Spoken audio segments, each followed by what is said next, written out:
কি ব্যাপার? কত রাইত হইছে, এই জায়গার মধ্যে এমনি মন খারাপ করে বই রয়েছেন কি লিগা? গড়ায় মন খারাপ করে বই রইছি না, রোজাটা আইছে, আজকে কয়েকটা রোজা চইলা গেছে, কাজকর্ম তেমন নাই, রুডে ঘাটে বাইরিলে তেমন প্যাসেঞ্জার পাওয়া যায় না, মানুষে কেমন গোস মাংস পোলাও খাইতেছে, আর আমি পারলাম না একটা দিন 1 কেজি গরুর মাংস না তোমারে খাওয়াইতে।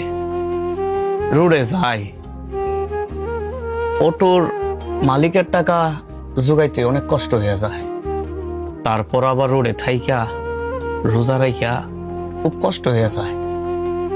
400-500 টাকা কাজ করতে খুব খুব কষ্ট লাগে। 1 কেজি গরুর মাংসের দাম 800 টাকা। মানুষে যে দেখি 5 কেজি 6 কেজি গরুর মাংস নিয়ে যায়, হাঁস নিয়ে যায়, মুরগি নিয়ে যায়, তারপরে কত কিছু নিয়ে যায় ইফতার করার জন্য। আর তুমি আমি ইফতার করি শুধু ভাত আর তরকারি দিয়া।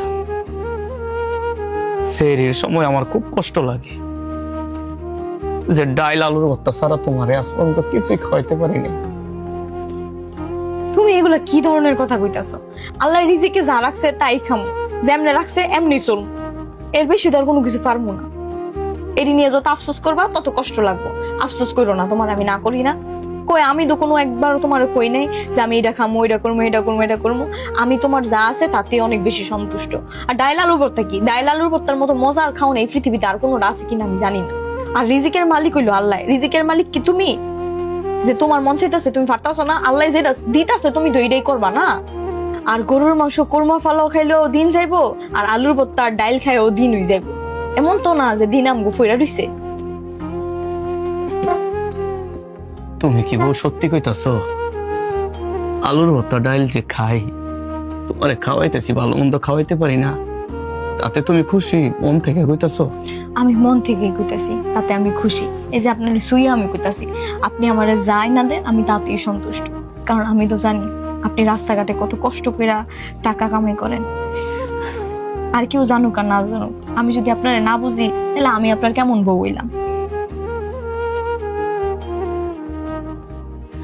ভাবি, এই ভাবি। আরে ভাবি, আপনি? আজকে আমি গরুর মাংস রান্না করছি নিজের হাতে। তোমার ভাই খাইয়া বলছো অনেক মজা হয়েছে, এর লেগে তোমার লাগে আর ভাইয়ের লেগে লইছি। আসলে সন্ধ্যার সময় আইলাম বলে